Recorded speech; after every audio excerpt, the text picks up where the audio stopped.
Эзний ивэл дүрнө үү? Улаан тэнгисээс цааш аудио үйлчиллийн ээлжид шинэхэн дугаар эхэлж байна. Өөрийн ирэхгүй шинэ дугаараа хизээ хийх вэ? Юу ярих вэ?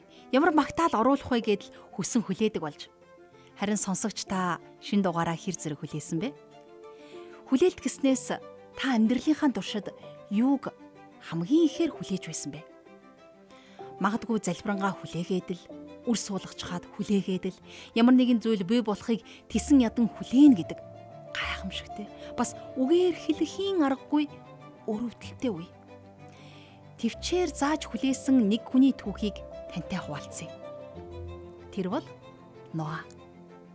Эзэн түүнд энэ газар дэлхий хэрхэн завхарч ялзарч доройтсныг тоочин хэлээд их үер бууж амьтай голтой бүхнийг устгаж ахин шүнээр бүтээж бий болгоно гэсэн амлалтыг хэлдэг.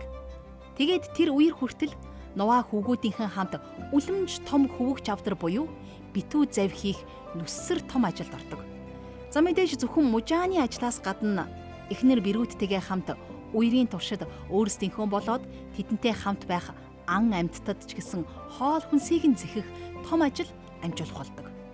Хэрвээ тэр үед дэлгүүр хоршоо гэдэг зүйл байсан бол хичнээн өдөр өглөөнөөс үдэш хүртэл шопинг хийх байсан болоо. Тэнд нас биет хүрсэн 8 том хүн хичнээн хүүхэд багчуул байсныг хэлэх аргагүй. За тэгээд тэр хүүхч авдарт жигүүртэн шуудаас эхлээд араатан амьтад гэдэл түн буман амьтан байсан гэж бодоорой. Тэгэхээр хичнээн хэмжээний хоол хүнс бэлдсэн нь тодорхой. Төсөөлшгүй их хоол хүнс. Энэ бол улаан тэнгисээс цааш аудио үйлчлэл.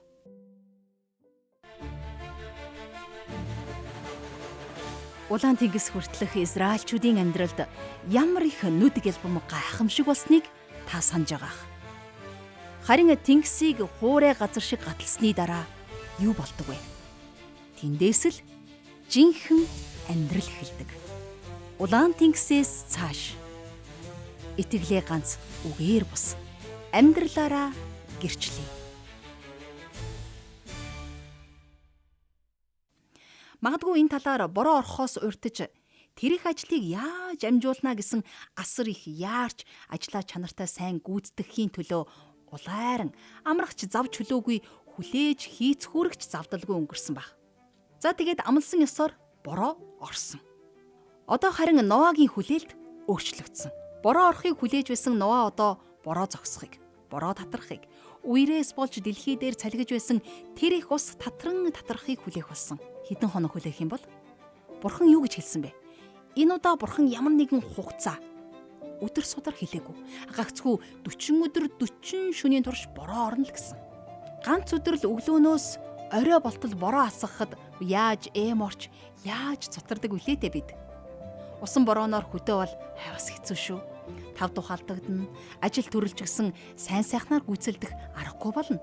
Бог мал хөдөлгөөн морьтойгоо гатлаад л бэлчээртэй хүрчиж болох өнөө нарийн голч нь үерлээд л холоос хүм малын бараа сураг тасархан ч энүүхэнд. Гэтэл бидний төсөөлж байгаагаас ч аимшигтэй их аадар бороо зогсолтгүй асгасан гэхээр болёо гэмээр байгаа биз? Арай хийн бороо намжсан. 40 хоногийн дараа шүү дээ.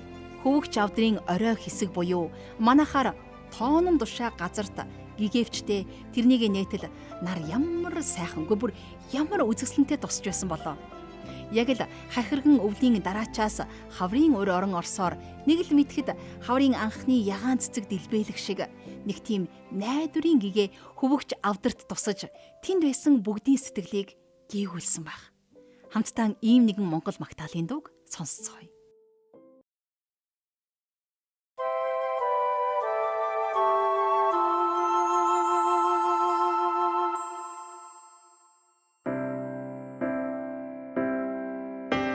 Миний амьдрал хаврын анхны ягаан цэцэг шиг анхлуунаар цэцэглэн үл холдож наран гардаг шиг миний сэтгэлийг та үрийн ягаан туяамэд гэрэлтүүлнэ.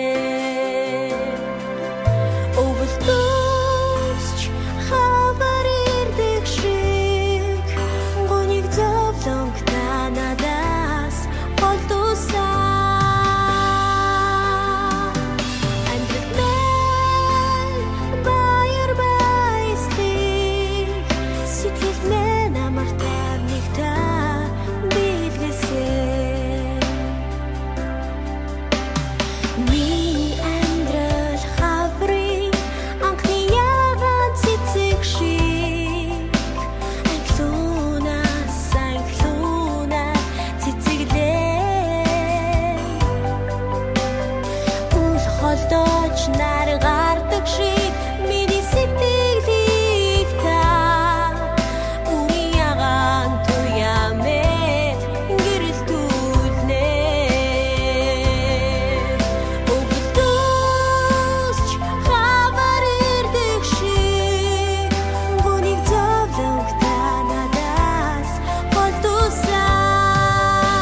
үл холдож нар гардаг шиг миний сэтгэлийг үүрийн ягаан туяа шиг та гэрэлтүүлдэг. Ноад яг ийм мэдрэмж төрсөн баг. Гэхдээ гарах болоогүй л байгаа. Ус газар дэлхийгээс татарсаар 150 хоног болоод багасжээ. 7 дугаар сарын 17-ны өдөр хөвөг жонгоц Арарат уулан дээр тогтов. Эхлэл 8 дугаар бүлэг 3-4 дугаар эшлэл. Бараг л 5 сарын турш давлгаанд бал буулж наашаа цаашаа үсчиж байсан өнөө авраг хөвөг чавдар маань арайхийн хуурай газар дээр тогтлоо. Энэ үед ч Ноо болон түүнтэй хамт байсан амьд бүхэн авдраасаа гарах боломжгүй хിവэрээ л. Гэхдээ ахаад хэр удаан хүлээх вэ гэдг нь бас л тодорхойгүй хിവэр. Яг уу байдал баг-багаар сайжирсан л да. Бороо зогссон, давлгаанд өөд уруугүй шидүүлж байсан маань тогтворжж, далайд гарсны дараа хүмүүсийн тэн хагасд нь давлгааны цохилт, давлгаан үнэр зэргээс болоод далайн өвчин гэдэг нэг тийм өвчин тусах буюу завинд суухаараа дотор буухаарах зуршилтай болд юм байна л да. Үүнийг далайн өвчин гэдэг юм. Тэгэхээр хөвөг чавдарт байсан бүх хүний хувьд хэдийнэ далайн өвчин тусдгаан тусаж, эдгэдгэн эдгэж, дасан зогсож амжихуйц хугацааг өнгөрөөсөн байсан. Та бид оронд нь байсан бол яах байсан бэ? Хөвөг чавдраас бурхан болсон одоо гарья гэх байсан болов. Тэгэхээр Библийн түүхүүдийг уншиж мэдэнгээ би оронд нь яах байсан болоо гэж бодож эргцүүлэх нь бас нэг сонирхон байдал шүү. Тэгэхээр бид дугаар болгон дээрэн дуулал номноос хамтдаа уншиж байгаа. Нуаг төр орхиод хамтдаа дуулал номноос уншицгаая.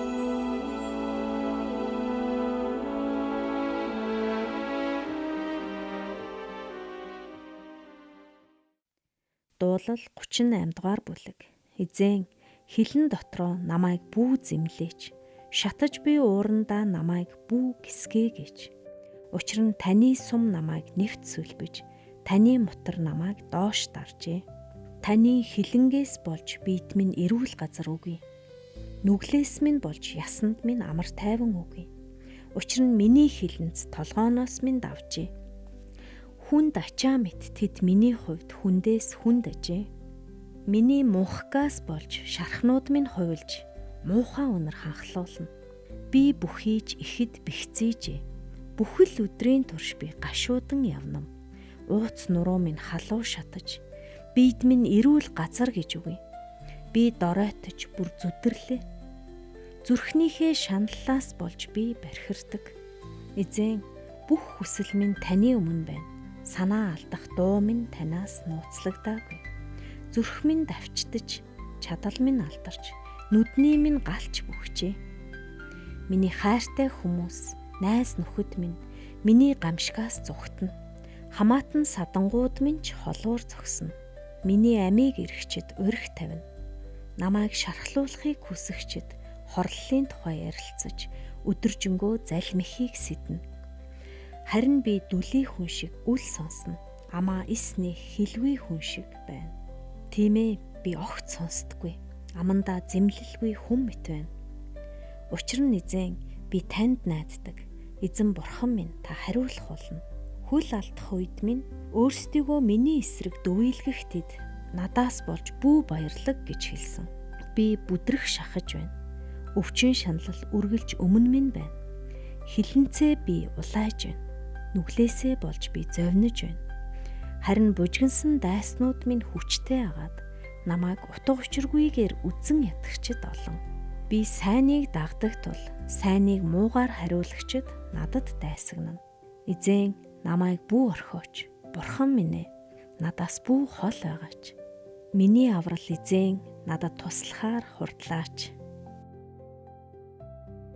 Дуулал 39-р бүлэг. Хилээрээ би нүгэл үлдэхгүй тулд зам мөрөө би сахих болно. Хормоо хүн өмнө минь байх зур амаа хазаарлах болно гэж би хэлсэн. Би үг дүүгүй байж сайныг ч дуграагүй бөгөөд шаналл минь сэдрв. Дотор минь зүрх халуун оргиж, шаналл дотор минь гал дүрлцв. Тэгээд би ийхүү хэллээ. Эзэн миний эцэс хийгээд өдрүүдийн минь хэмжээг надад мэдүүлээч. Хэр дороогоо би мэдээ. Харагтун та өдрүүдийг минь алгын чинээхэн болгосон. Амьдралын минь хугацаа таны өмнө юу ч биш. Үнэн дээр хүн бүр хамгийн сайн үедээч зүгээр л нэг амьсгал буюу үнэн дээр хүн бүр сүүдэр шиг л явна. Үнэхээр тэд дэмий юмд л шуугна. Тэрээр овоолдог боловч хэн түүнийг авахыг эс мэднэ. Өө эзэн, одоо би чухам юу хүлээн вэ? Миний найдвар танд л байна. Намайг бүх гэмт үйлдэлээс минь авраач. Намайг мунхаг хүнээр бүү зэмлүүлээч. Та үүнийг үйлдсэн учраас би хилгүү болж амаа үлнэ. Гамшгаа надаас зайлуулаач. Таны мутрын цохилтод би өргөцсөн.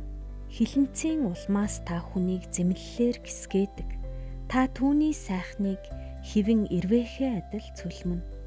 Үнэхээр хүн бүхэн зүгээр л нэг амьсгал буюу эзэн залбирлыг минь сонсож хашгирах дуунд минь чих тавиач. Нулимсанд минь бүү дуугүй агаач.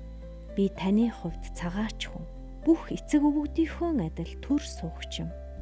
Намайг одож алга болохоос өмнө намайг дахин баярлаг хэмээн надаас та харцаа салгаач. Дуулал 40-р бүлэг. Би эзнийг төвчээртэйгээр хүлээсэн. Тэр над руу ойртож хашгирахыг минь сонссон. Тэр намайг сүрлийн нүхнээс, шавар шавхаанаас татан гаргаж, алхмыг минь батвих болгон хөлийг минь хадан дээр тавьсан. Тэр миний аманд шин дууг, бурханд өргөх магтаалын дууг оруулав. Олон хүн хараад имэж эзэнд итгэх болно. Эзнийг итгэлээ болгохсод өрөөлтөө юу. Тэд бардамналд ис иргэн, худалд үл төөрнө. Эзэн бурхан минь, таны үйлдсэн олон гайхамшгууд, бидэнд хандсан таны бодлууд олон юм. Тантай энэ зэрэгцгүйц хинч байхгүй. Би тэдгээр гайхамшгуудыг зарлан хэлье гэсэн ч тэд тоолшгүй олон юм. Шатаалт ба эдийн тахлыг та эс таална. Та чихийг минь нээсэн. Шатаалт тахил ба нүглийн тахлыг та үл шаардна. Тэгэхэд би харагтун би ирлээ. Миний тухай хуйлмал номд бичигдсэн байдаг. Бурхан минь ээ, таны тааллыг би гүйцэлдүүлэх дуртай. Таны хууль зүрхэнд минь бий гэж хэлсэн. Би зөвхт байдлыг их чуулганд тунхаглав. Эзэн харагтун би уруулаа хамхаагүйг та мэднэ шүү дээ. Би таны зөвхт байдлыг дотроо нууцлаагүй. Итгэмж ба авралыг тань би тунхагладаг. Инрэл хайр ба үннийг тань их чуулганаас би далдлаагүй. Эзэн надаас өршөөлөө бүү зайлуулаач. Инрэл хайр хийгээд үннээрээ намайг үргэлж хамгаалаач. Учир нь тоо томшгүй бузрууд намайг тойрчээ. Харж чадахгүй болтлоо. Хилэнц нүгэлд би баригджээ. Тэдгээр нь толгойн минь үснээс ч олон бөгөөд зүрх минь ч мохжээ.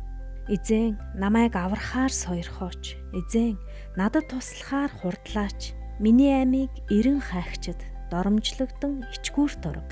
Намайг гайтхад баярлагчид эргэж шившиг болог. Өөрт минь хаахаа химээгчид өөрсдийнхөө ичгүүрээс болж айцгааг. Харин таныг эрен хайгчид бүгд таны дотор баярлан баясаг. Таны авралыг хайрлагсад эзэн агуу гэж үргэлж хэлэг. Би зүдэрсэн, гачигдсан ч эзэн намайг санана. Та миний тусламж, та миний аврагч үлээ. Бурхан минь ээ, бүү саатаач. Би эзнийг төвчээртэйгээр хүлээсэн. Тэр над руу ойртож, хашгирахыг минь сонссон. Тэр намайг сүрлийн нүхнээс шавар шавхаагаас татан гаргаж, алхмыг минь бат бих болгосон, хөлийг минь хадан дээр тавьсан юм аа. Дуулал 40-р бүлэг 1-2 дугаар ишлэл. Амен. Бидний ярилцаж байгаа Ноагийн түүхээр бол Бурхан үнэхээр л өөрийн цаг хугацаанд Ноа болон түүнтэй хамт байсан бүхнийг хад шиг бат бөх, бас хуурай газар дээр аюулгүй тавьсан шүү дээ. Тэр хүртэл Ноа итгэмжтэй наргагүй хүлээсэн. Харин та ойрд юу хүлээж байна да? Юуг их хүлээж байна? Миний хувьд хэдэн жилийн өмнө Бурханыг маш тодорхойгоор ярьж, залж чиглүүлэхийг нь тууштай хүлээж байсан. Өглөө болгон чимээгүй цагаа хийж Библийг дэлгэхдээ за өнөөдөр л Бурхан үгээ хэлнэ. Тэр юу гэж хэлэх бол? Түүний үгэнд юу гэж гарах бол гэдэл гор найдвартайгаар Библийг нээн. Уншин, залбирна. Залбирал бас Библи уншлага маань ихэнхдээ л нулимстайгаар үргэлжилдэг байлаа. Харин миний түүхийг хойш нь тавиад Ноагийн түүхээ цааш үргэлжлүүлцгээе. Бараг л төгсгөл хэсэгтэр нь ирлээ шүү. Тэрээр газрын хөрснөөс ус татарсан эсхийг мэдхийн тулд бас нэгэн тагтааг гаргана эсгэжээ. Тэгтэл газрын гадарга бүхлээрээ устай байсан тул тэр тагтаа хөл тавих газар ололгүй түүн дээр хөвгч онгоцондоо буцан ирэв. Нова гараа сунган түүнийг тосон аваад тотогш оруулжээ. Тэрээр бас нэгэн 7 хоног хүлээгээд өнөөх тагтаагаа хөвгч онгоцноос дахин гаргалаа. Тагтаа нь үдэш түүн дээр буцан ирэхдээ амандаа нь чидүү модны шинэхэн дахиа зуусан байлаа. Ингээд Нова газрын ус татарсныг мэдэв. Хүлээлтийн эцэст эрхийг мэдсэн юм шиг ийм сорилт, шалгалт, туршилт эрхийг Бурхан Новад сануулсан баг. Дохио тэмдэг тавиад өөрийнхөө нь тааж мэдэхгүй байгаа нөхцөл байдал донд шалгагдаж соригдсон баг. Тэгээд үргэлжлүүлээд 2 дугаар сард буюу уг сарын 27-нд газар хатсан байв. Бурхан Новад явагтун эхнэр хөвгүүд бирүүдэн аваад хөвгч онгоцноос гар. Чи хамт байгаа мах бодтой бүх амьтан буюу жигүүртэн шувууд, мал адгуус, газраар мөлхөгч бүгдийг гарга. Эдгээр амьтад газар дэлхийг дүүргэн үржиж бас олшрог гэв. Хүлээлт гэдэг хэцүү. Тодорхойгүй байдгаараа хамгийн их сэтгэл өвтгөн. Бүр үнэхээр их туйлдуулж бас хүчгүй болгодог.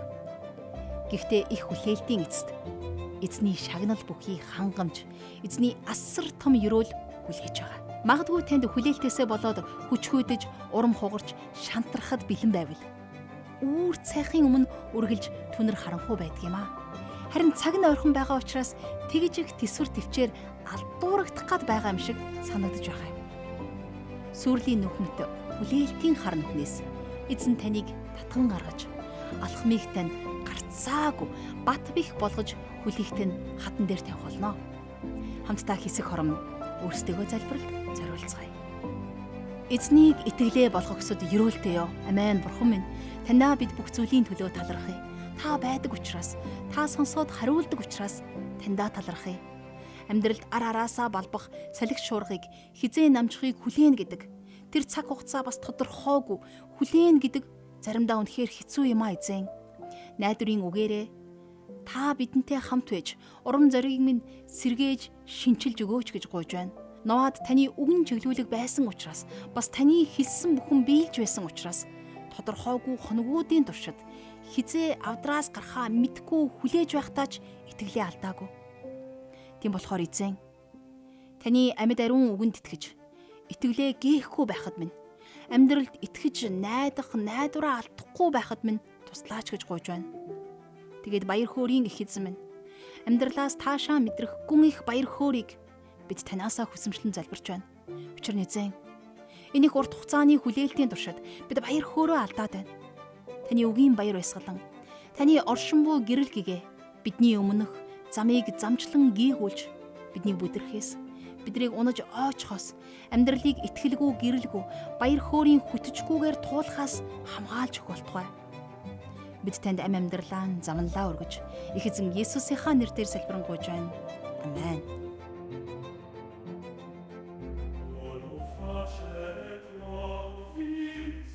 Улаан тэнгисийг гатлахаас өмнө Израильчууд Бурхантай анхлан танилцсан бол тэнгисийн цаад эрэгт тэд хүл тавиад Бурхантайгаа ойртон нөхөрлөж итгэлээр амьдрах шин замналаа эхлүүлсэн. Улаан тэнгисээс цааш итгэлээ ганц үгээр бус амьдралаараа гэрчлэе.